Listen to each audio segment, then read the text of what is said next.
Yeah, no, I agree. I just see, take a look at it, thinking things.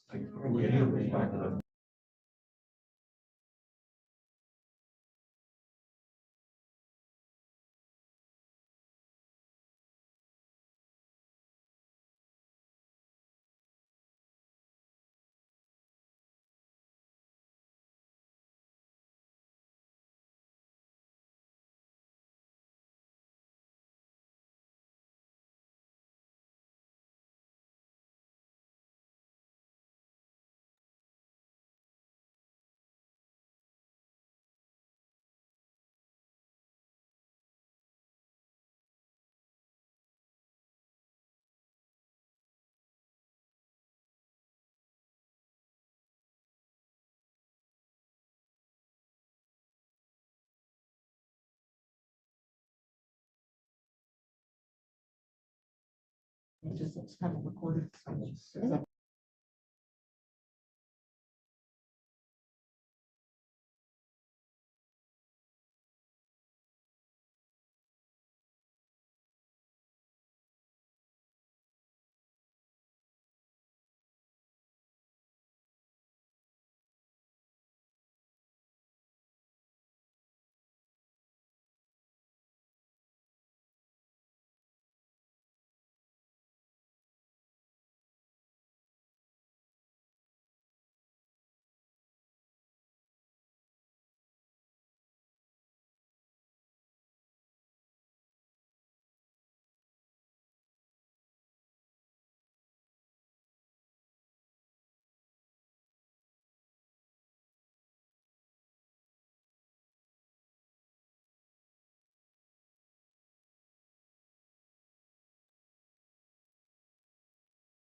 Here, the first one was a notice of removal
See that, all those in favor? Opposed?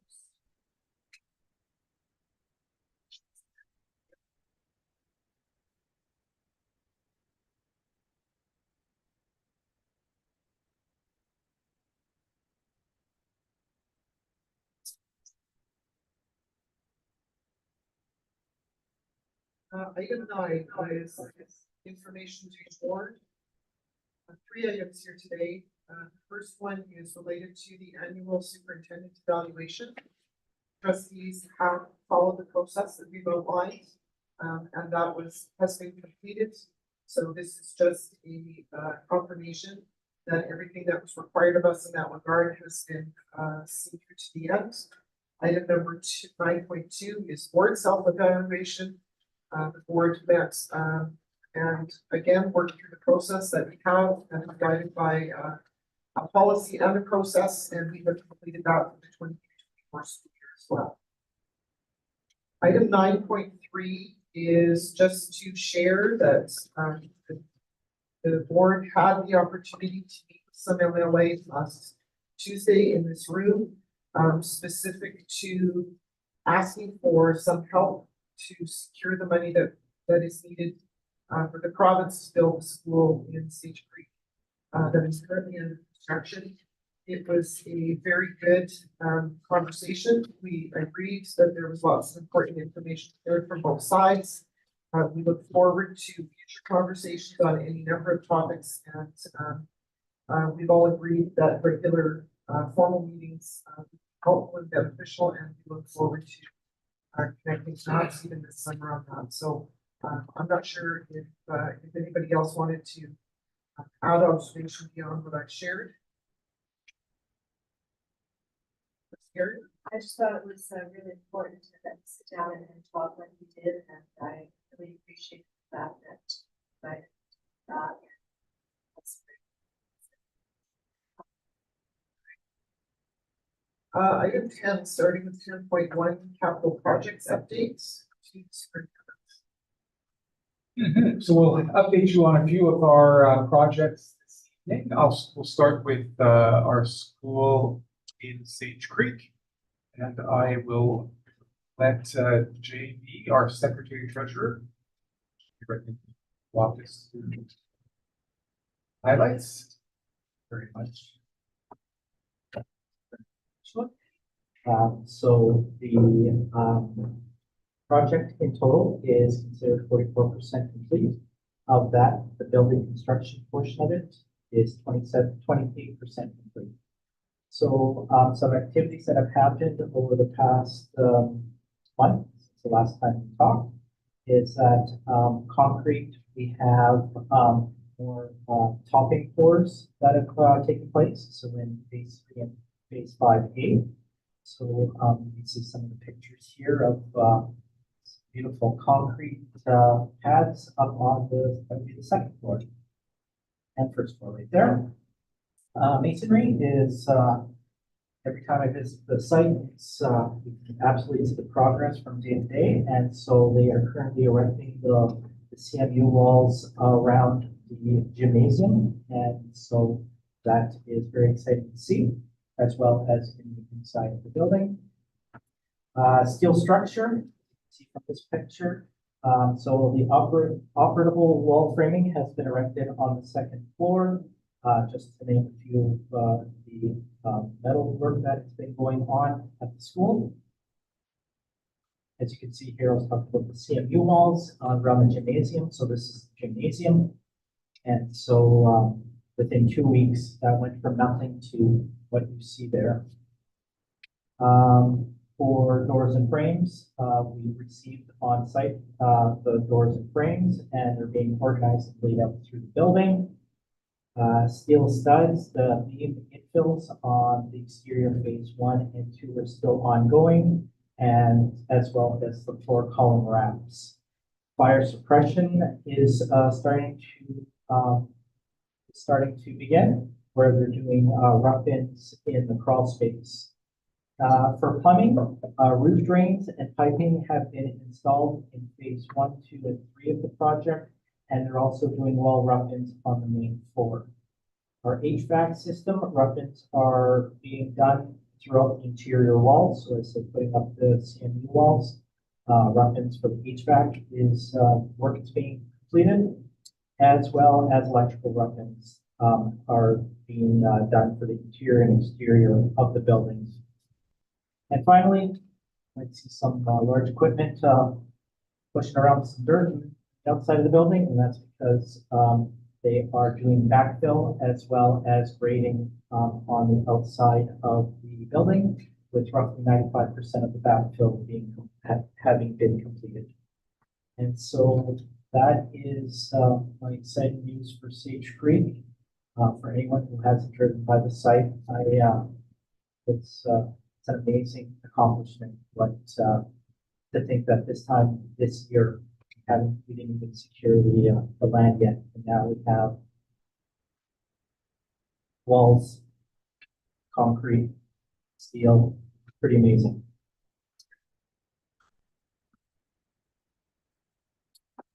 Another update I'd like to bring to the board is Collège Jeanne Sauvé. Don't have pictures, but I know some of you will be visiting later this week, along with some of our MLAs. And for Collège Jeanne Sauvé, we have to remember that the construction occurred last year, essentially. The addition, science lab renovations, the 60 classroom addition, the demolition before that of 4 modular classrooms,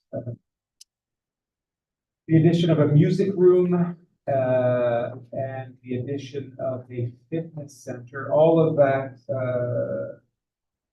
started last.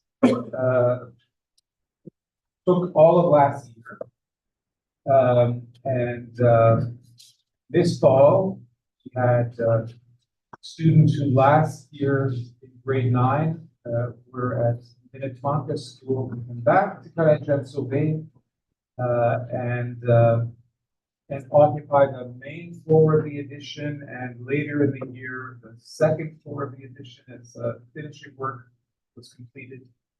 We're now occupying the fitness room.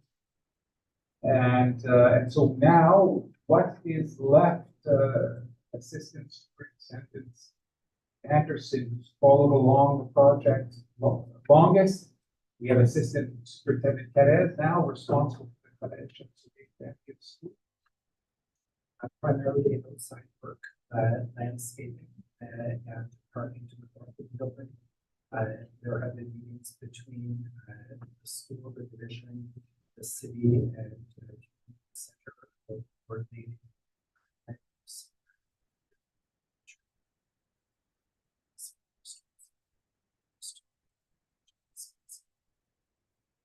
So again, a very impressive project that was accomplished in record time. And so now we have a project at Marion School that has worked through design to Class B design.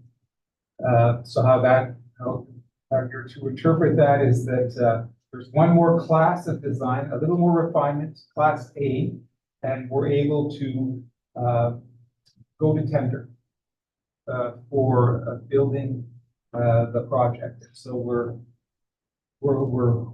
hopeful we'll get news about moving from design to building at Marion School. And as we've been discussing as a group, our other very pressing priority is getting approval for an addition to JH. So we're working hard to making that a reality and announcing something soon.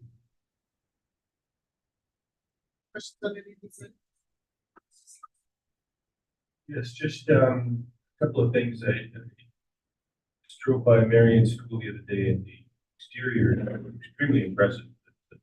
I'd like to see the inside sometime soon, but just the transformation from that building is quite impressive. And from a personal point of view, very proud of the work that this board and division has done in CGS. CGS family, I know the community is very proud. We stuck together. I'm just nearing the end of 8 years of children going through that school, and not just again, a couple of months ago, I had a private tour of the new additions, and it was very, very impressive. But not just the newest addition, but over those 8 years, the transformation has been quite remarkable. The foyer, opening up the foyer, the cafeteria with the performing arts option, and which opens up into the field with the Indigenous garden. All of that is quite a change from building 8 or 10 years ago, and a lot of work's gone into that. The new music room is beautiful. There's a proud music legacy there. I know the fitness room as well will be well used. And it's important to note that again, we depend on provincial governments for funding of building new schools and classrooms, but there are also times when, as a board, as a division, we have to be proactive. I think the changes that we've seen in CGS over the years is a direct result of that. We have a bit of a stalemate. I know provincial governments have can be stingy at times, and they have their own issues that they have to deal with in terms of where money goes. But we saw the need that something had to be done because of the rise of French immersion, the more students coming into that school, and we put our own money in, bypassed sort of the funding for the provincial government. Put our own money. We got some money from the city for the performing arts section to get the ball rolling, to get that project jump started with the beautiful atrium, beautiful entranceway that was funded by the division. Once that work started, and once the community got excited, governments came on board, and that's when the classrooms started to come, the 2 different phases, and now we have this transformation of that. I know we have other high schools that are going through difficulties currently, and there's space issues, and people are concerned and worried. All I can say is, as a parent and as a trustee, I've been through that. My family's been through that. Our community's been through that. There is a light at the end of the tunnel, as long as we keep positive, as long as we keep working towards that goal, and keeping our partners on side, and all working towards the same thing, to make sure we have beautiful, spacious, welcoming architecture for our kids to go to school there. Thank you for the time. Capital projects. We'll leave it at that for now. 10.2, Manitoba School Leadership Framework. I just wanted to draw trustees' attention to the Manitoba School Leadership Framework. It was shared with the community in May, and we are sharing it on the screen with the public joining us this evening. The framework aligns with our vision for leadership in our schools in LRSD. Way of understanding the framework is seeing that it essentially has 3 parts to it. The framework speaks to leadership, the leadership lens. So if Secretary Treasurer Rudnicki just wants to click on leadership lens at the left menu. That the government of Manitoba calls on all school leaders, and by definition senior leaders, and those responsible for governance to see their leadership through two lenses: equity, diversity, and inclusion, and truth and reconciliation. And so that's very much a part of our way of seeing things and doing things in LRSD. The framework then goes on to talk about leadership dispositions. So here again, if you just click on that link, we see alignment with our values in LRSD, our beliefs, our attitudes for leadership. Again, whether it's leadership that expresses itself in a school, in a board office, or at the board table. It is calling on the following dispositions from leaders in Manitoba Public Schools. Leaders have to believe that all students can learn and reach their full potential. Leaders value a commitment to ethical principles which are based on the core values of equity, inclusiveness, social justice, respect, honesty, compassion. And leaders model optimism, confidence, humility, care, courage, adaptability, curiosity, self-awareness, self-regulation, and a commitment to lifelong learning. So again, these words resonate for us. So are very much the words that express themselves in our vision, mission statements, multi-year strategic plan, LRSD. And finally, a third layer to the framework are leadership focus areas. So when thinking of leadership, again, whether it's in a school, at a board office, or at a board table, the focus areas are leading a vision for improvement, building relationships, leading a safe, caring, and inclusive school community. We're all leaders of learning, of course, and leading the organization. So more to dig into here as a board, as we support ourselves in our leadership roles and support leaders in our schools to be inspired by this framework and work for a better world. Questions or observations? If you haven't had time to go through the document, I would encourage you to do so. There is some good insights into upcoming conversations and directions that are being planned and anticipated. So I can see that we may be coming back to this on a fairly regular basis as those conversations are continuing.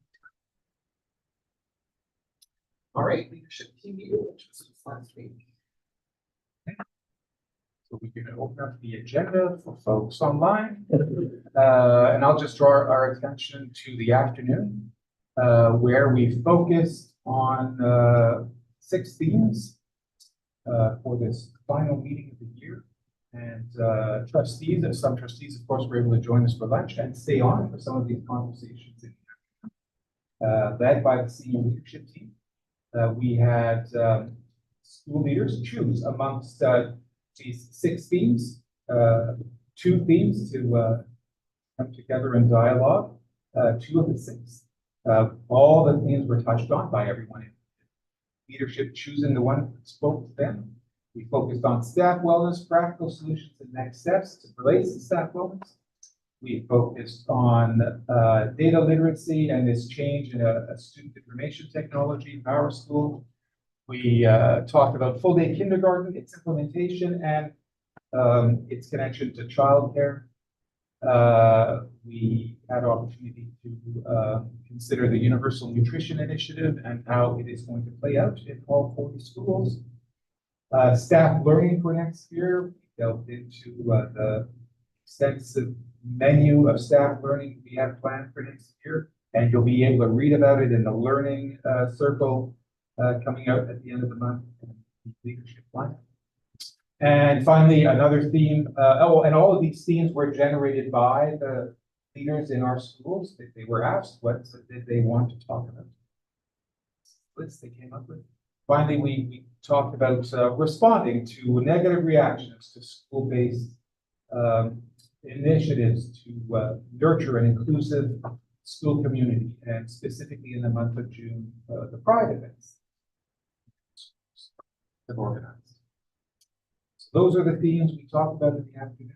The afternoon was also an opportunity to reflect on the morning and the many mornings, once a month we've had since January, where we've given school leaders time to work with to work as a team if they have if they are a team. Most of our school leaders are a team. Most of them have a vice principal, at least one or more, and work collaboratively with senior leadership and others in the board office to learn while making and building and doing, coming up with a project that manifests itself in their school. So we reflected on all the work they've done, all the learning they've done, and celebrated accomplishments. I'll have, again, lots to share in a future edition of the lineup and learning circle about all of that learning. Any questions on this one? Great, that takes us then to the, so sorry, Trustee Miller. Yeah, maybe there's nothing, but a couple items that are new to some schools will be universal registration and Medicaid. Since the last time that we discussed this in public, was there something that came out of that discussion that you can maybe touch on even a little bit? I could invite the Secretary Treasurer, who facilitated that conversation along with Chef Bender, to share a highlight or two. And again, I rest assured, in the lineup and in the learning circle will be details about the rollout of the nutrition initiative. So basically, we talked to the group about how we'd like to enhance the current systems in which our schools currently have some type of nutrition program. This is not a replacement, but an enhancement. And so I love the discussion of how the funding was allocated to the division and how that will map onto each of the schools. And so how that will map onto each of the schools is we've taken various factors in determining allocating funds to each of the schools based on the socioeconomic indicators and average household income for each of the schools. We have that data that we get from Stats Canada and the province of Manitoba. And from there, we map on funding for each of the schools. From there, we talked about how we're going to have a multi-year approach to our universal nutrition program, and that this is not going to be something that's going to be hit the ground running at 100% full bore September 1st. This is going to be a wholesale systematic or system implementation that's going to be multi-year, and it's going to look different depending on where in their food journey each of the schools are. And then from there, we talked about some of the supports that are some of the programming that we're specifically going to do in some of the schools. And so when we look at our socioeconomic schools, or how all the schools map out, we've identified 4 schools that we'd like to address food insecurity, because it's the highest amongst not only the division but the province. And so that is St. George, Frontenac, Lavallee, and St. George, Lavallee, Frontenac, and Victor Major. And so what we're doing there is we're going to be implementing a hot meal program for those schools that's going to be centralized at the Ready for Learn Center. And so we're building a commissary kitchen there with the existing equipment that we have through the community kitchen that we built a couple of years ago, as well as adding a few additional pieces to help streamline and be efficient in mass producing hot meals for the schools. And so we talked about Chef Jeremy Bender's research on how different food programs look, not only throughout Canada, the United States, but even in European countries. And we kind of come up with a model on how we're going to map that on to those first 4 schools. And so we're going to be providing meal programs to those schools. based on local, needs as well as taking into consideration, food allergy, and food, how food is, what's the word? Handling and also the demographics of the student body. So you, in some schools you might see, halal, offerings, more indigenous offerings in some of our schools. And so, with that, we've come up with a centralized ed distribution system that we hope will slowly be up and running. Some schools are going to start off in September, and some are going to be October. And so those are a lot of the big picture items that we talked about with the school. Excellent. That's a nice dive into that. Thank you very much. Yeah. And thanks for asking the question. Any other questions on this one? Now, jump on COVID date, how are we doing in terms of the before and after school work? I can, Superintendent Anderson, who facilitated that conversation along with Assistant Secretary Treasurer, Vanessa Ross. So we have had a number of conversations with childcare providers. And even in April, shortly after the announcement, we've had several on-site follow-up visits, particularly in situations where there has been a childcare program. This is the type of movement that occurs in any given year. It's not a consequence of the implementation of COVID necessarily, but as the limits change, programs change. So Vanessa and I have a lot of conversations with the childcare providers at school and just making sure that the programs will have access to this to operate and providing the information that they to meet any subsequent licensing. So that is, I would say, already part of our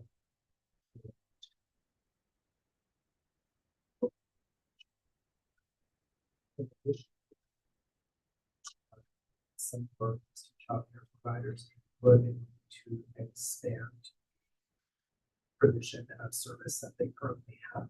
So looking to add an additional group, and we have explored possibilities with him to be able to provide additional childcare services to students. Hired any of our own staff to supplement those. Like educational system, perhaps we're looking for additional hours, has that been So an update? that is certainly a positive. I'm not aware, and perhaps my colleague in staff services would be aware of some new arrangements. We have already existing arrangements between certain childcare providers and schools where either the external childcare provider provides lunch supervision as a separate program, or they provide staff who operate our program as supplement PAs and parents.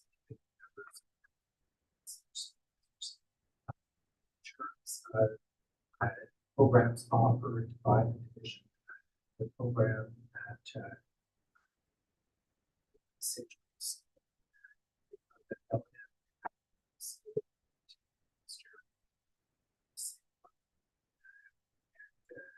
Assistant staff were just replacing existence. I might add that when we did bring together the childcare providers and did talk about the board's strategic plan and specifically this strategic action that speaks to enhancing access to childcare. whether that's before and after care for schooling children in our schools, or access to preschool childcare in our schools, where space permits. When we talked about before and after care and this this idea that a way we could be of assistance is to take on that work as a school system. What I learned is just how I have a better understand. I have a better understanding as a result of this conversation as to just how this could be concerning to our child care providers. How it could be received as something that could undermine their ability to deliver on all of the care they are responsible for. And so we want to proceed in a very careful, judicious way in collaboration with our child care providers as we find ways to ultimately, the goal is to, in an ideal world, no family, no parent, guardian with a child needing before and after school care in our schools would go without. How can we build that together? And so it's going to take at least the next 3 years, if not more time, to build. And we do believe that an essential building block to making that a reality is at least looking after kinder care by offering full day kindergarten. And so that much at least will have accomplished for September 2024. Next item is St. Boniface Hospital Youth Biolab Activity Report. So you have Steve Jones's report for this year. It is the 19th report. I believe it's 20 next year. So I have been sharing these reports from the very beginning with the board. In a while. So they celebrated 10 years this year with respect to the biolab itself. It's amazing. Health science lab dedicated to children in public schools at St. Boniface Research Center. But our relationship is celebrating 20 years, which is amazing. It's been that long. So last year, or sorry, this last year that's coming to an end, we've had 2,472 students take part in what's on offer. 22 school visits, or sorry, 22 schools involved. We want, of course, all 40 schools to be involved. Chipping away at that. 57 biolab sessions, 49 in-school sessions. And what's beautiful about the biolab, the relationship is we sold them on the idea that it should be bilingual right from the start. So 37 of those in-school and biolab sessions were in French.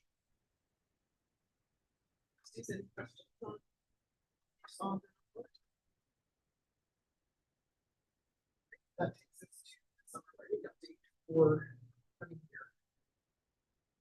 Through the superintendent, I guess, Yeah, I'm happy to be sharing on behalf of Assistant Superintendent Cormack this evening.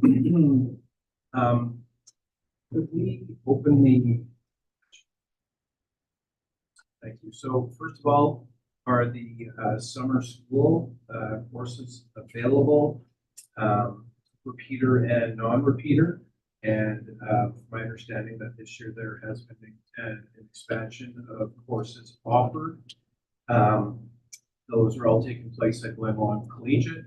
The middle years camps are opportunities for students in grade 4, 5, 6, 7, or 8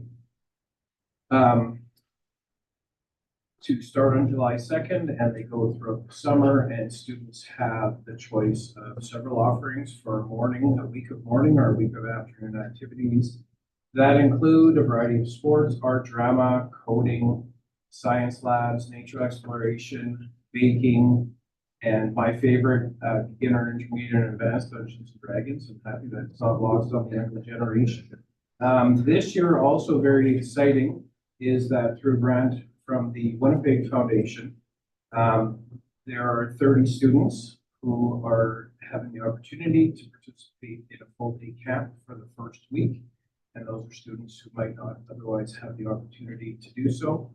And those camps are Active Explorers Camp and Explore Winnipeg Camp, as well as the International Student Summer Enrichment Program. There's currently 20 to 30 students in that, and they will be joining up with some of the junior high camps, especially in the Explore Winnipeg area.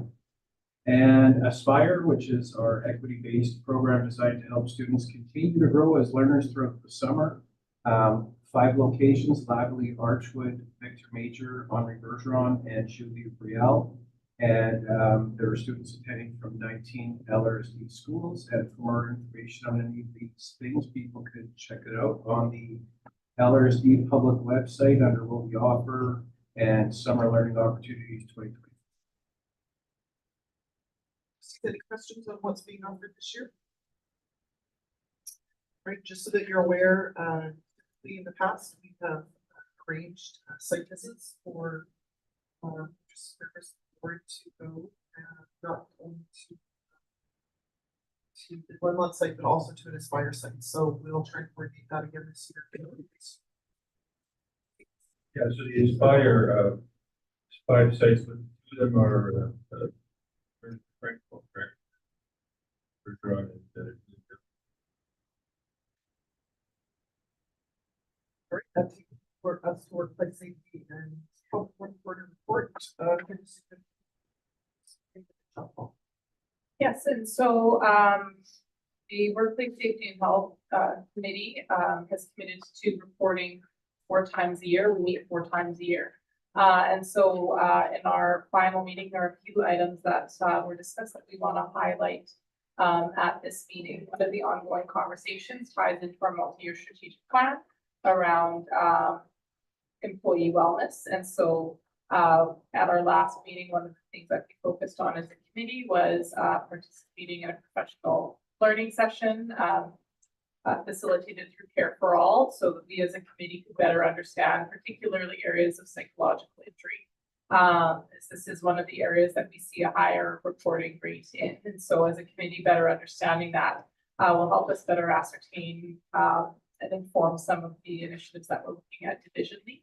One of the things of note that will be updated to all staff in the final learning circle of the year is around where we're at with our Guarding Minds project. So that was an initiative that was launched a couple of months ago, and so it's a division-wide survey. And the first component of the survey, which is housed through the Canadian Mental Health Association, is an anonymous survey that all employee groups conducted. From there, our external partners analyze that data, and the next step would be some individual interviews as well as focus groups, which will help us dive a little bit deeper into some of the themes that have surfaced from the survey. And so that's a piece that will continue in the fall, at which time we'll be able to engage in some professional learning, implement some strategies and suggestions, as well as share the full reports from the Guarding Minds survey.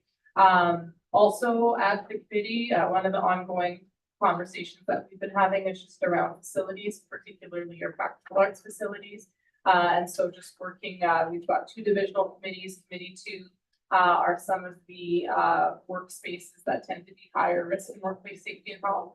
And so our industrial arts programs are one of those areas. And so Committee 2 is looking at a way of better assessing and caring for those facilities, knowing that each of those spaces is very unique.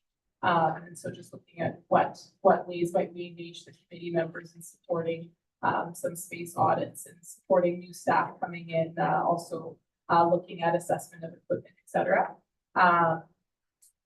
Other items of note on the fourth quarter report, would also be, you know, some of the highlights, but there were a lot of really good discussions. I think just again, reviewing, as a divisional committee every year, we submit for an exemption to have a divisional committee as opposed to having each of the site-based committees. And so one of the areas of ongoing commitment has been around communication from the Workplace Safety and Health Committee. Hence the report that we're providing at this board meeting this evening. Any questions on anything that's been shared? See none, that will take us to facility plan updates. Assistant Superintendent, yes. Member of the accessibility committee, has asked me to say that on June 11th, she met with Director of IS Clark Hagan, and divisional vice principal Victor Bailey, and members of the school classroom support team to discuss our accessibility plan for professional learning. The team covered Roy Norris, Jared Suderman, Bernie Reynolds, Brittany Bull, Kristen Hurtubise, supported by Robert Reck, the IS department. They were there and Robert was there to review the employee training requirements and the information and communication standard in particular. And the training they're planning will include multiple entry points, provide employees with choice and voice in regard to how they access the information required to ensure their practices meet the expectations of the new standard. An advertising campaign will be created with the goal of personalizing the need for accessibility to help our community engage in understanding why accessibility matters. It's been working several months, last more than a year now, to look at the different things that we've developed. So this is the next step. Questions on what's been shared? Seeing none, that would take us through to our monthly, updates.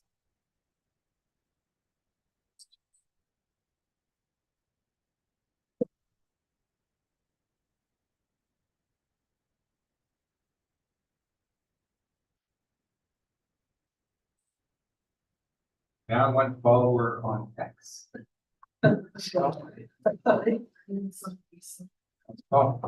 Post. Tweets anymore. Congratulating Brad Ballas for his being recognized as the outstanding library there. This is for me. Facebook. Hiring our summer green team. Reps exposed. Up on LinkedIn. Mia Gunther with the top post on it. She's joining us.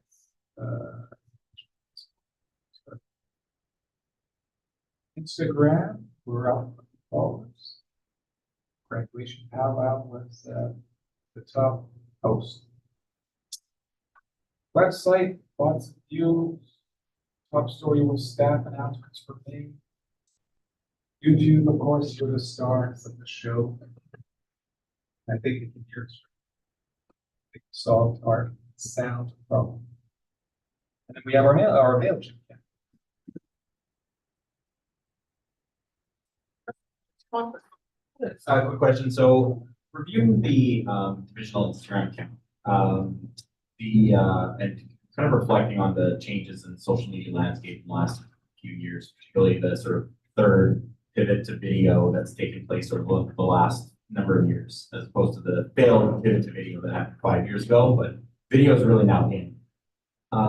That ties into sort of an observation. I mean, I'm sure my colleagues have noticed this. Whenever you go to visit a school, for instance, and you try to tag the school that you go in, you notice that there's a whole ecosystem of sort of spoof Instagram accounts run by students, especially high schools. It'll be usually something along the lines of like DCI Uncensored or Glen Lawn Alternative or something like that. And it struck me, not all of those accounts are definitely to be applauded. Some of them are like, some of them are risque, some of them are outright mean, but some of them are very fun and innocent and just kind of genuine organic engagement with the school community online. And it struck me as wondering if they're looking at our Instagram account. It's very corporate, it's basically like another version of the website, announcements page, like we're hiring, etc. For Instagram in particular, since that's the platform that is overwhelmingly popular with young people, at least of the ones we use. I wondered if there might be, talking about student voice and the strategic plan, there might be like an opportunity to engage like the social media users of who are currently students under some kind of framework that was, had some guardrails to it, to engage them in building, expanding the call and building divisional connection and so on and visibility online in a way that was organic and authentic to their generation. Yeah, well, I think we have vehicles for that, where we could, talk about those opportunities. I'm looking to, Director Capeland, who, leads, two leadership groups, of students. The forums for.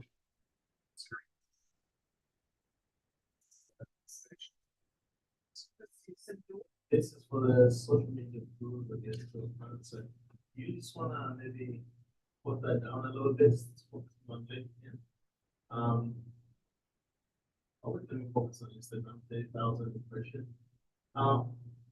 What is, this don't judge me. What is the difference between impression and engagement?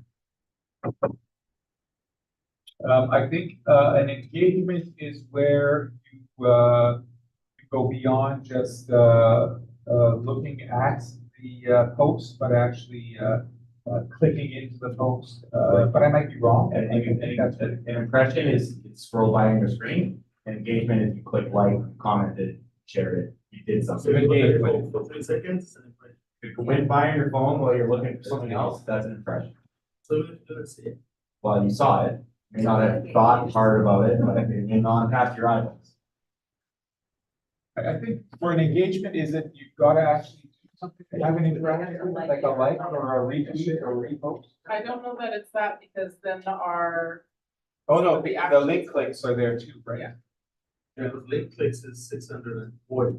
Yeah, And that's yeah, why I yeah. wanted to make it in my question, because I thought if you click the link, it should be also an engagement. So if you like the post, it's also an engagement. So shouldn't that be like 1,080 engagements and then just Engagement is isolated onto the ecosystem of the platform.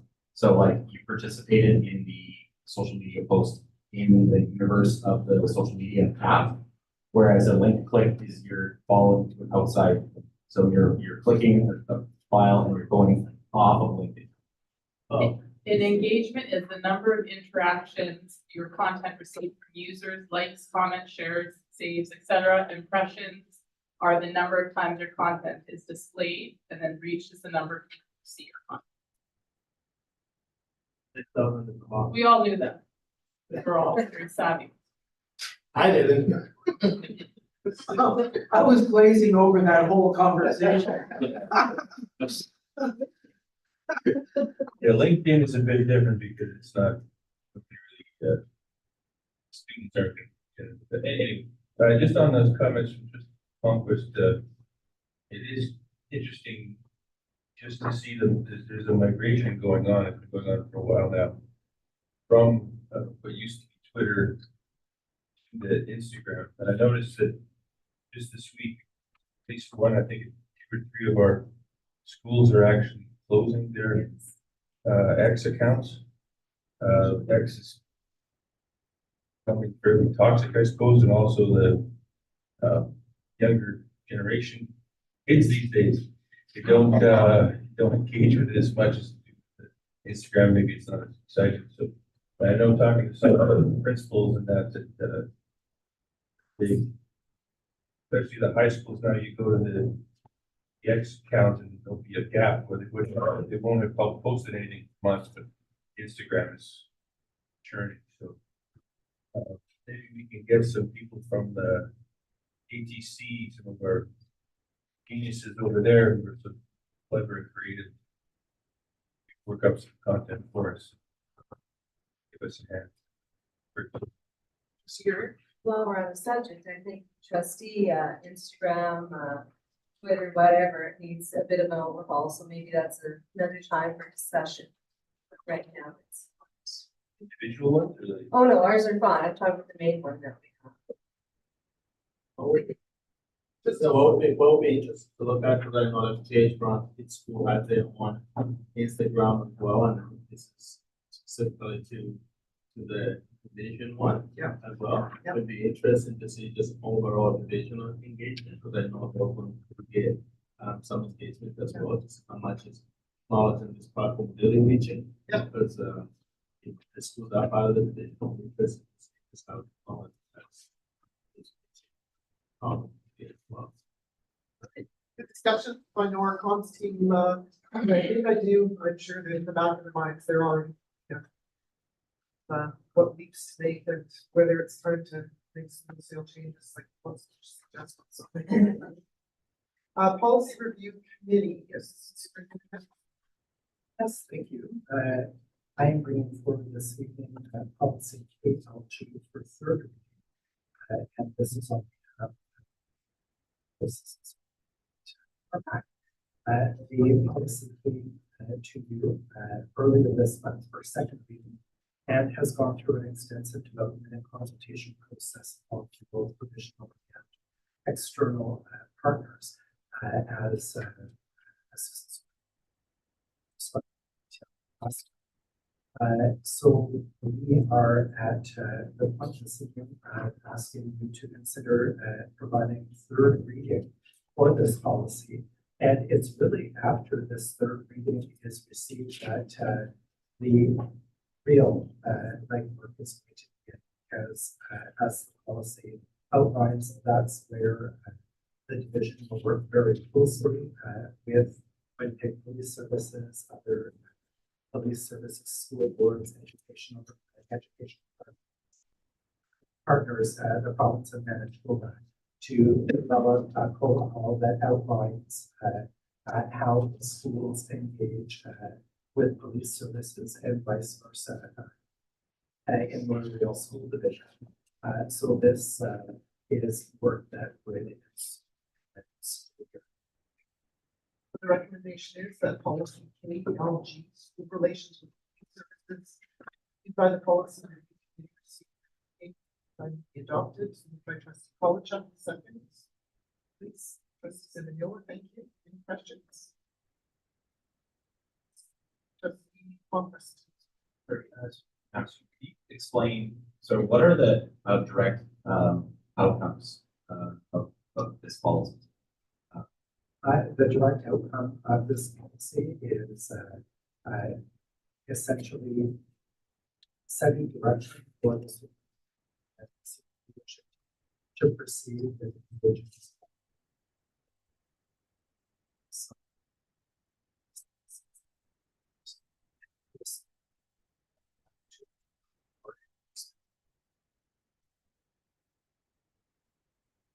And the follow-up question, if that's all right.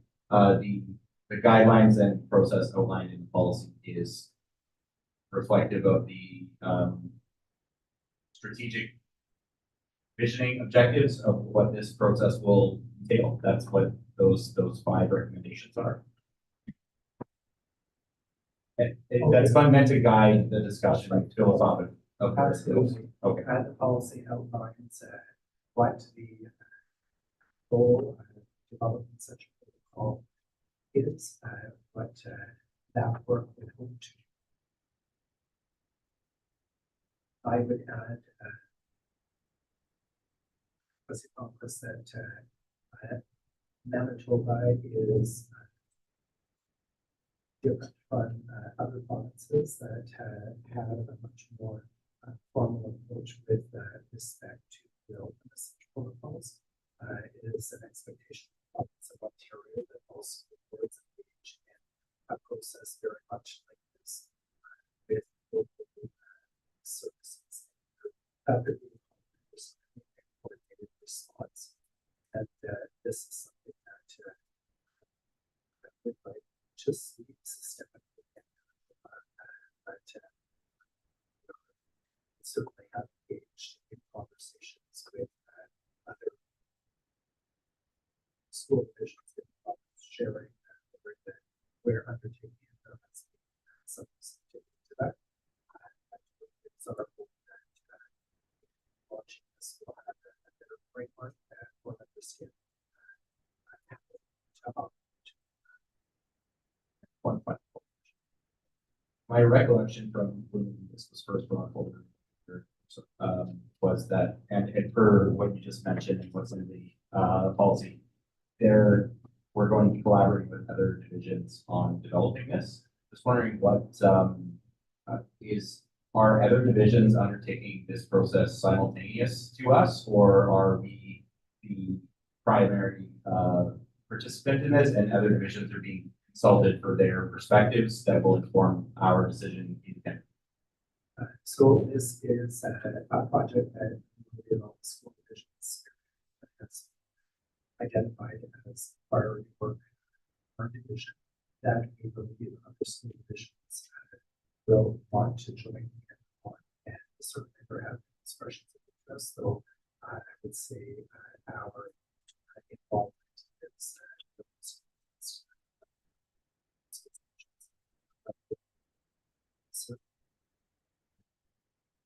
it certainly is going to a simpler process for Winnipeg Police Services if they have, and I don't know to what degree it's possible that 6 urban school divisions get all agree on a common framework. But if they're going to be commonality across the 6 urban divisions, they would certainly simplify the work for citizens. They are called to work at the schools from safety to all.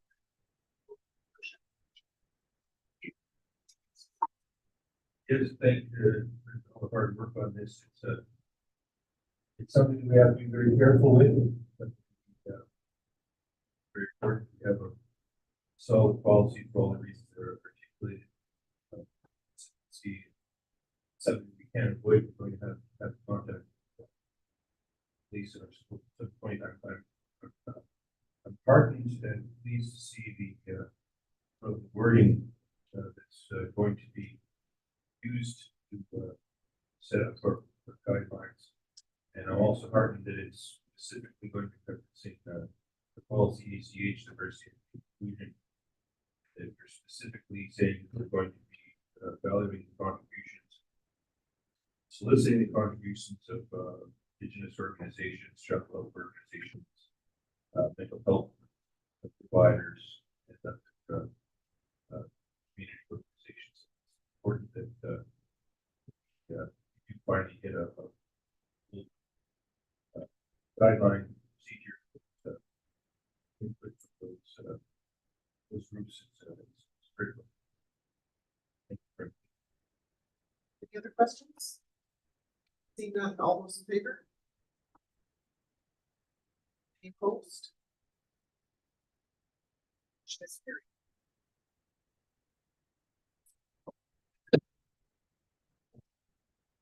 Yes. Great. Yes. I vote yes. So your screen went to sleep, do a refresh, and that'll search back in business.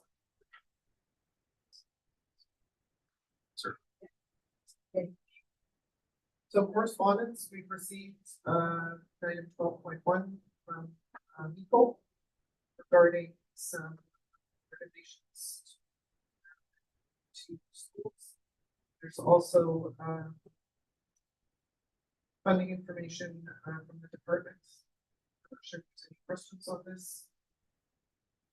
Item 12.2, which is correspondence that we sent out, references to letters to local MLAs, which we talked about, related to school under construction in Siege Creek. For meeting, and then correspondence that was received from MSBA, which is just updates on some documentation that is required, and also that November 20th is National Child Day in Canada and World Children's Day. Just boy, that allows for some announcement.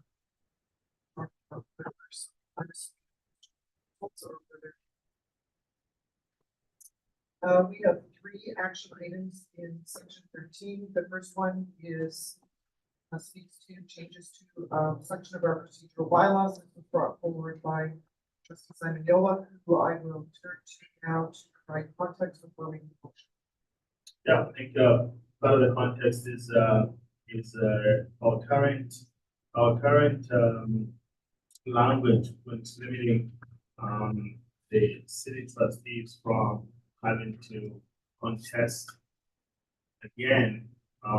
We're just removing one out of 9 from meeting. We have to look at when a division is looking for stability and continuity. That's a right.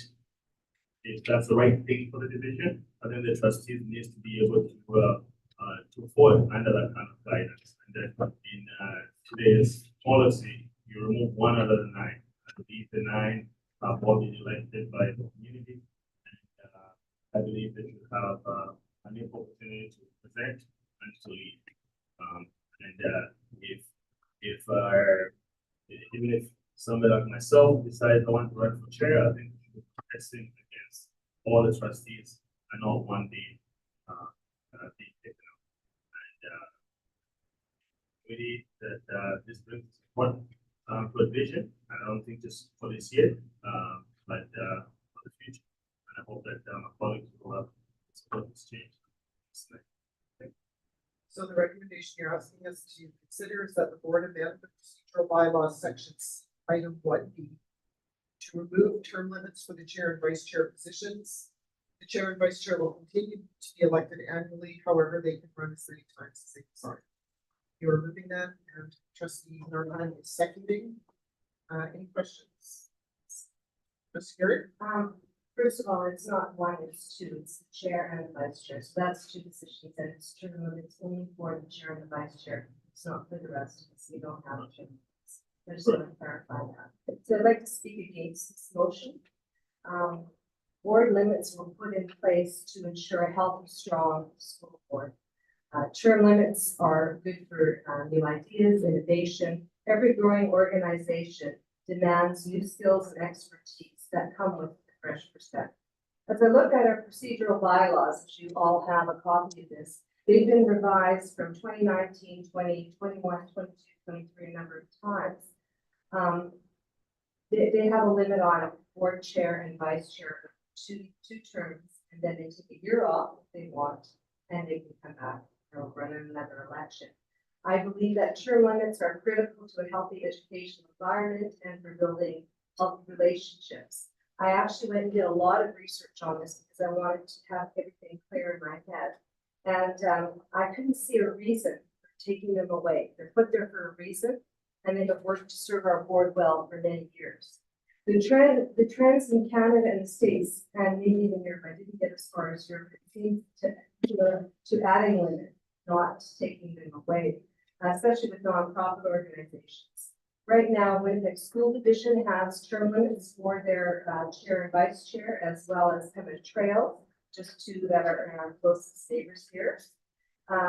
Term limits on trusteeship are just for the chairs, but some of the other places are looking at term limits for actual trustees. They're saying some people can be too long in that position. I think that term limits are seen by many as a way to refresh a board on a regular basis. They assist with recruitment and development, and they give leadership opportunities to all the members. As I look around with my colleagues, I see many gifts and many people who could lead without a problem. I know myself, as I ask for assistance or understanding, I go to Cindy, who's been a board member for many years. I go to Irene, who's had many opportunities to be on both sides of the table. Ryan has ensured that I'm understanding the political aspect of this job. I mean, I could go on and on. Paulo is, an executive, Pam is a CEO. Like, there's so many people in here who could lead if they wanted to. And I know everyone is given the chance, but it isn't the same. Human nature is human nature. If I'm going to run against one of my colleagues who's had the position for a while, it's just not the same. I wanted to also say that our multi-year strategic plan establishes commitment to diversity, equity, inclusion, and development. And this gives a leadership role opportunity to more people. I think it's important to develop our board members. We are here, we have a huge responsibility to our students, our constituency, and we also spent a lot of time on board money. We have a budget of over $200 million. So I think that to say that no one could do the job is, you know, I just don't think that's correct. So I think term leadership is enable a board to adjust leadership to the what is needed at the time. Maybe we need somebody who has a little bit more in one area or another, and to rejuvenate, to reflect. When you think about, we're a pretty new board, and when I look back at somebody like Bruce Tuckman, who did all this research in the 60s on norms, storming, norming, performing, there's also a journey, and that's the end. And I think as we find our places on the board, I can see we've already formed, we've normed, we've performed, and then maybe some of us, it's time to take a step back and just let somebody else take the reins and change things up. So thank you for the time, and that's my take. Yeah, I just want to correct one point. I think that the intention is, this didn't come out of somebody not being able to lead or not having leaders. I want to clarify that that's not it. And this has no names to the position. I know everybody has a position that they have today, but this is just, we have to just look at chair and vice chair versus personal serving in the board. And yeah, there are big divisions such as the Winnipeg School Division and Pembina Trail. Our school division are false to us that don't have limits, but this is not our out of scope. They do have limits. That's what I'm saying, that they do have limits, but it's not out of scope for school division to have it. Evergreen does it, Intellect doesn't, and Sunrise does it. So and there's multiple examples of some that don't today that are in the same business as we're in. I just want to point that out. And I think it's the first time they had very good shit. Let's deal in hands up, please, as we have a bit of a debate here. So trustee Turner, trustee Tomk, trustee Polchak. I don't agree that we should stop the term limits. We have to plan for succession. Heaven forbid, and I'm using you as an example because you're sitting in the chair right now, not that I don't think you're doing a great job, Sam. But if you're on the board, if you're the chair, 4 consecutive years, and then you don't get reelected, you have no succession plan. No one who can step into the chair if they haven't been there. And we really need to have a succession. It's not, any one of us could be at any time not reelected. We have to have people who are able to take the reins at any time if they're not reelected. And also, there's a very good chance that a chair could be a bully. And if a bully can get people to vote for them continuously, it becomes like some dictatorship almost. I don't agree. I'm sorry, but I don't. Yeah, I wanted to, I guess, start by saying I applaud you, Chapalo, for putting this forward. I don't think I'm going to be supporting this tonight. But I wanted to recognize a lot of the thinking that you put into it. The notion that there was a lack of clarity around whether or not this might come forward in September, and that we should have this discussion now in advance of there being a vote instead of having a sort of shotgun election. Immediately followed a vote, which is sort of a de facto referendum on who's currently in the chair.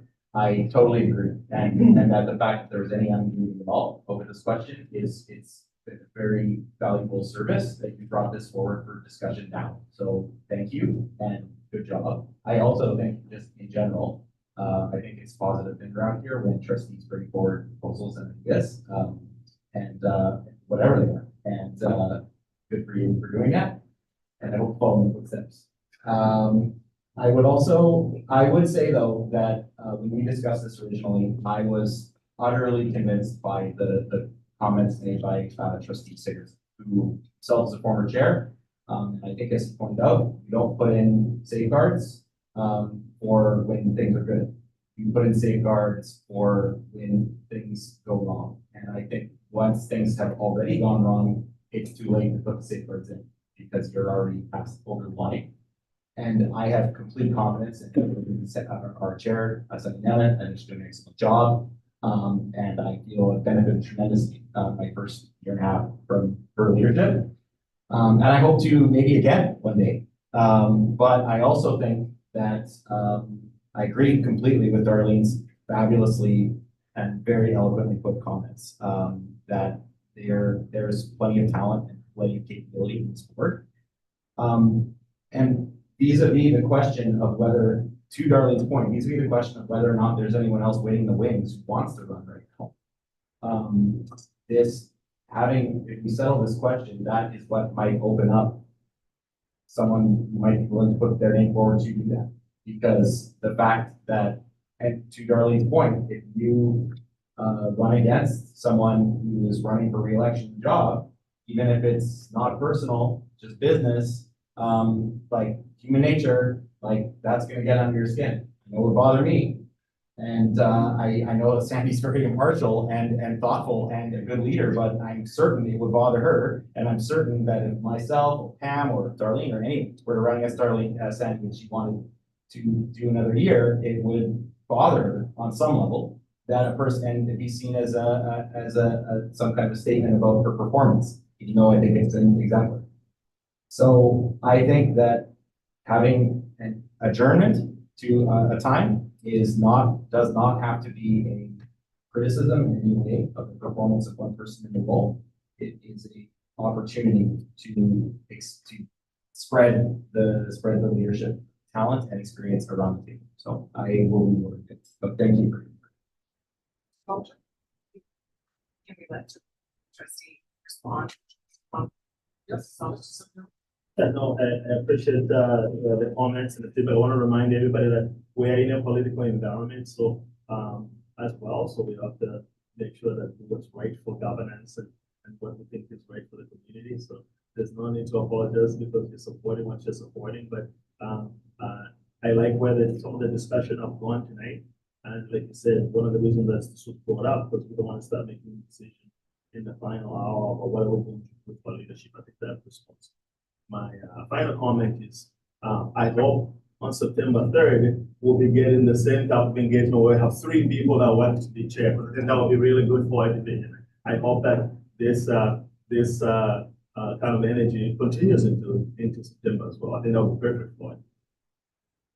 And the governance of So I appreciate trustee Seminola's bringing this forward now instead of in September, because I know in September it's always it feels like a race to get ready and for the meeting when it comes to this. I also want to remind people of the capacity it takes to be a leader in LRSD as the chair and vice chair. And that while there are many smart and very capable people on this board, not all of them want or have the capacity to take on a leadership role and want to make sure that they can elect the best leader that we can. And being a public board, we have transparency and accountability to our public. And we should be able to elect any of the 9 members and not be limited by a term for both the chair and the vice chair. And I would say that the succession comes from the vice chair in that way. And I think that, you know, as trustees, we should be able to, you know, elect who we want to elect as the chair and vice chair and not be limited by a 2-year term. final comments. Yeah, I promise final comments. I just wanted to say that what I have noticed even prior to our board coming is the chair is leading on the vice chair and is a switch. So as we talk about developmental succession, I don't think when you rotate a chair and the vice chair, that's just succession. And I want everybody to just keep that in mind as we come to September 3rd and you're thinking about I don't support, this one. I guess I look at it from a completely different point of view in terms of having the option for consistency when. So like if there's an issue that we were in the midst of and, that leadership was working well, there may be a time where that consistency is required. I didn't see this as limiting the election, as far as I've said many times, I hate things personally. That it's actually thick skin. And so if you want to be the chair, you better be ready to take on the slings and arrows, so to speak, of whatever is going to come your way. And if having somebody a little bit upset with you because you're competing against them for a position, you're not ready for the stuff that's going to come at you from the community. So for me, it was the option of consistency. It gave the flexibility to have that, but as far as I'm concerned, it could still change every year. I didn't see that as limiting in any way. So that was my perspective. And so just sharing that. If you don't mind, Kevin, or trustee Waters, so I'd like to give them a chance to speak in their own. Yeah, I'm not sure if I need to say anything as trustee Bumpus, but kindly reflected my views, and I'm supposed to, for those very reasons that we have rules in place, the rules have worked very well, and the rules are there not from a time to good, but to protect us from problems that may occur. The problems that may occur, such as Trustee Turner mentioned, very detailed and fine speech, I think are present, and I think also we should all be mindful of. So I think that, well, I thank Trustee Semignon for bringing this up and starting this discussion. Have a really place that works. I see no reason to change it. I see problems down the road. I really appreciate the conversation. I come in planning to vote.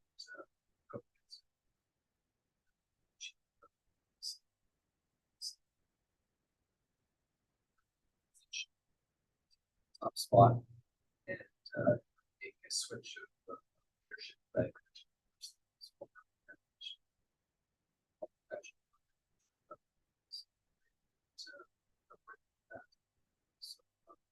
I appreciate you bringing it forward. Sierra?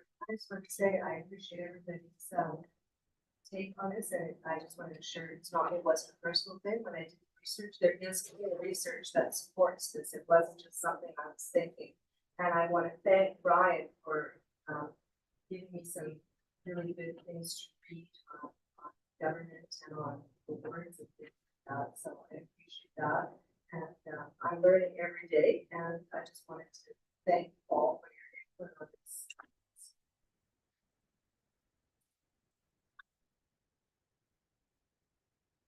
Any other comments? Seeing none, all those in favor of the motion? Raise your hands, please, and select appropriately. All those opposed?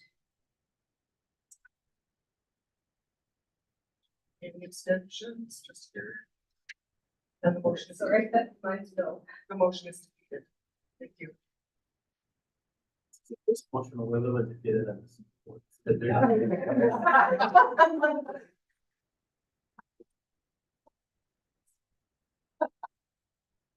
I didn't get a chance to weigh in, but I'm gonna take the opportunity now. My thought, and I struggle a little bit, personal references to folks that are currently in positions. Because that muddies the waters, in my opinion, a little bit. At the end of the day, the board decides who is going to be in the role of chair and the role of vice chair. And if, come September 3rd, that decision will be made again. And I know that I will want somebody who, as has been articulated around the room, is the person who has the capacity, the skills, the time, et cetera, to be well. And, that's all I've ever.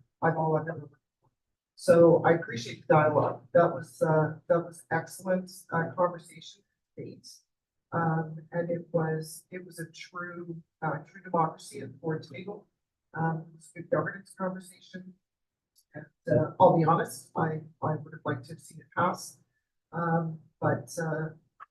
But in the end, I think the conversation went well, and I appreciate everybody when they voiced that. Okay, now change to grade configuration at Dr. Penner School and Right, so we've been talking about Dr. Penner School community's request of us to consider a change in grade configuration. Having the school move to a K-8 grade configuration for parents. We've had lots of dialogue.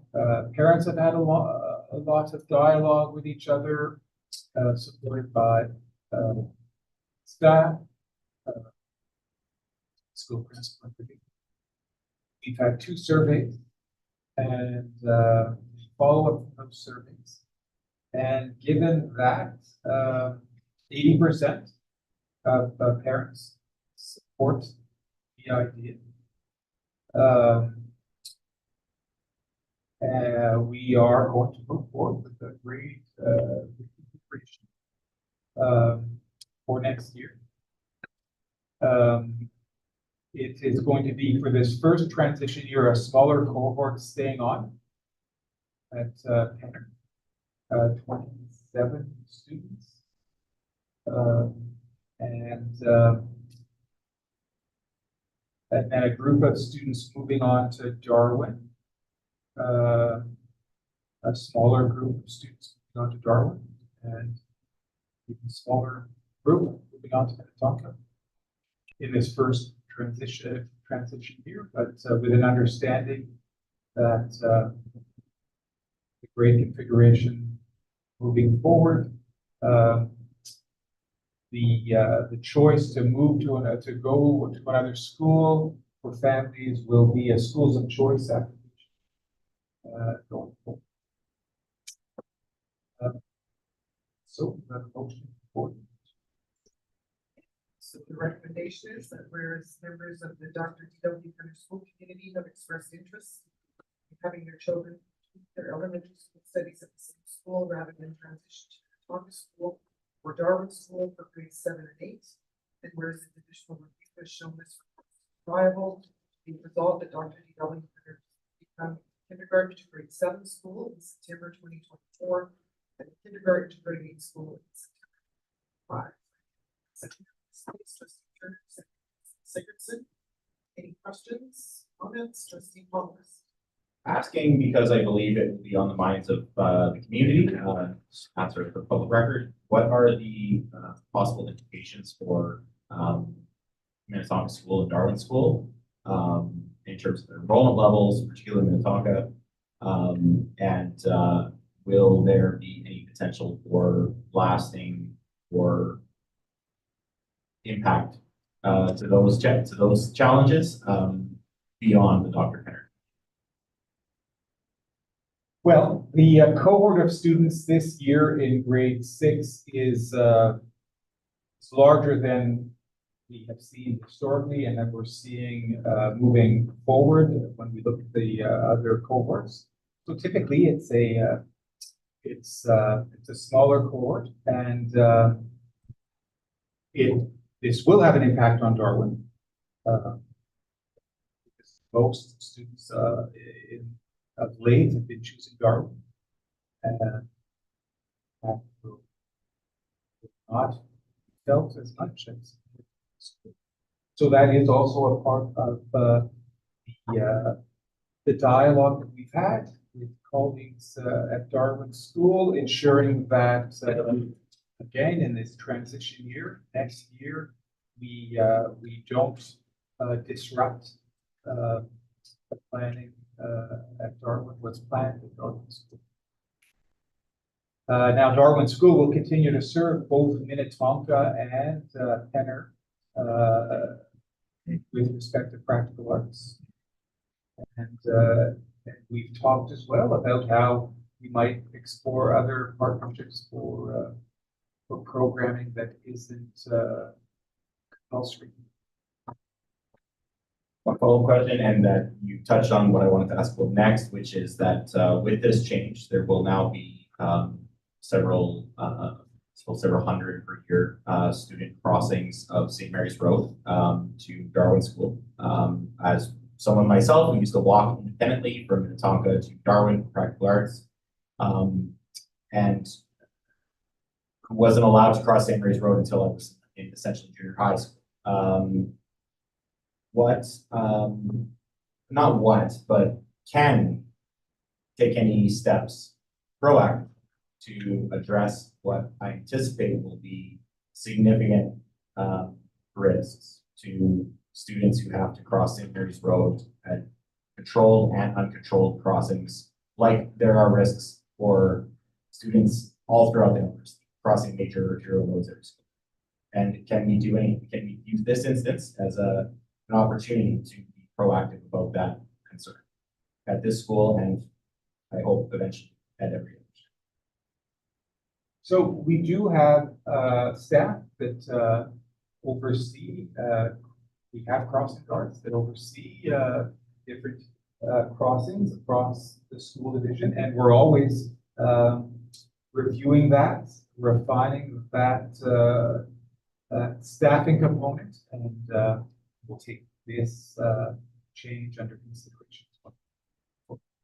For instance, my parents' house is on right beside Dr. Penner School, and I noticed on the 3 cross streets, Iowa, Wyoming, and Wisconsin, that lead to Dr. Penner School, and all 3 crossings, community members have created sort of impromptu, homemade alert systems, making drivers and community members aware that this is a corridor that is used by students of Dr. Penner every morning and every afternoon. So it's evident that even on those small local side streets, that there's concern about the safety of youngest students on very low traffic, very low speed streets. So it stands to reason that the community as a whole, outside of the Dr. Penner parent community, is not fully appreciative or collaborative with that need to keep those kids safe. And that will only be exacerbated going into a major road like St. Mary's. So if perhaps there is opportunity to educate the broader public about where there are high traffic, high priority corridors that are frequented by young people. I anticipate many of these kids will be using Woodlawn crossing of St. Mary's Road, probably, and that would be all throughout the Dr. Penner catchment, but especially there. That is something I think that we should get in front of as quick as possible. Yes, thank you. Just very briefly, I just want to say how pleased I am by this and how happy I will be to vote for this, because it's something unusual for us in a way that it's come organically from the parents. This was not something that was on our radar. We didn't spend a lot of time trying to figure out how to fix this problem. This is something that the parents came to us and said, this is something that we want to have a change for this school, have all the kids together, and 80% of students, of families agree. It's a fantastic thing. All the other times you've had to change a configuration or change grades, it's because we've been forced to by some calamity, or we've been forced to because external forces and things beyond our control. So to actually vote positively for something that the parents really want, I'm quite pleased. Oh, I think that you had one, sorry. Oh, I did, but Trustee Bonquist already asked the question. I want to. Okay. Just checking back before I call the question, I had Trustee Turner, did you make the motion? Did you make the motion on this? Yeah, okay, I've got a second list and a motion list. Question, I know. Correct, okay, perfect. Sorry about that. Any other questions, comments? Seeing none, all those in favor? What's up, and vote please? Thank you. And the motion is carried. The last item here is international travel for the upcoming school year to I am bringing information to the board regarding applications that have been received by the superintendent for international travel for the upcoming school year, as well as a review of trips that took place in this current year. I would remind you that in policy IHC, there are timelines by which applications need to be submitted for approval. It is 1 year travel and 6 months in advance for contractual travel. So just sharing that as part of this for you that you will not see on this list the most common type of trip, which is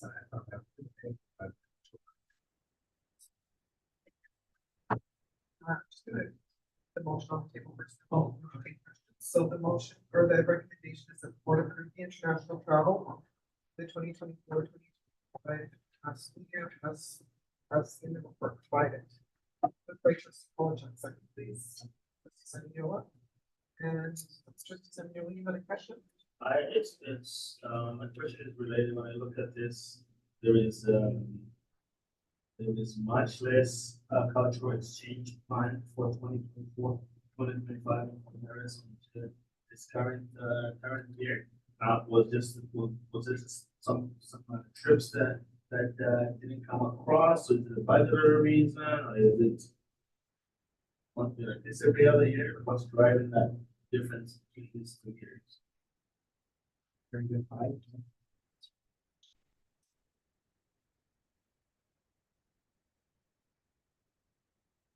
I can offer perspective. Yeah, we're talking about the cultural exchanges, right? That we organize divisionally. So we have, what you'll note is we have fewer return trips planned for a given school. And that is because the student interest just wasn't there for whatever reason. And we have one school, you'll note, where we are revisiting that partnership. So we're having to pause and revisit that partnership before we start that. We can start up a partnership again in one of the countries noted in the report. Yeah, no, thank you. Spain, to be specific. I think I just think there's a cultural exchange to get a different perspective somewhere else that brings students back with a different perspective that support our multi-year strategic plan as relates to multiple quadrants actually, in multiple hundreds and not just one. But that's great. Positive. Yeah. Thank you. Mr. Norhuck? I take note of the fact that there are no trips running simultaneously with provincial exams, which there were this year. So I'm not necessarily speaking in favor of provincial exams, but if those are being held and we're participating, I think it's a good message. So if that was done intentionally to avoid those dates this coming year, I appreciate that. And look at the future, pulling kids out of provincial exams for whatever reason, it's not necessarily a good message. Any other questions? Seeing none, all those in favor? We post. Motion is carried. Thank you. Trustee Nordhoven. Four again. Again. 4 and 4. Thank you. The motion is carried. Thank you. That brings us to public question period. So I'm not sure if there's anybody on the call that has a question. You can raise your hand. I can't see it, but Jenny will let me know. No. Yeah. Oh, I'm sorry. Last meeting and I did go to you first. Oh my. It's got bad karma today. Sorry. Okay, any? I will say that, as I talked about, my colleagues in MTS around the province. Really thankful that we have such a wonderful position. And thank you very much to all the support staff behind the scenes. Have a great summer. Yeah. Thank you, Scott.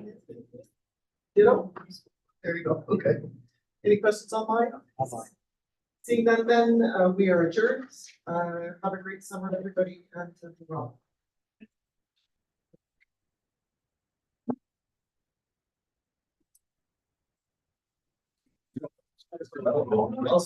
Yeah, and then. Maybe she even did it for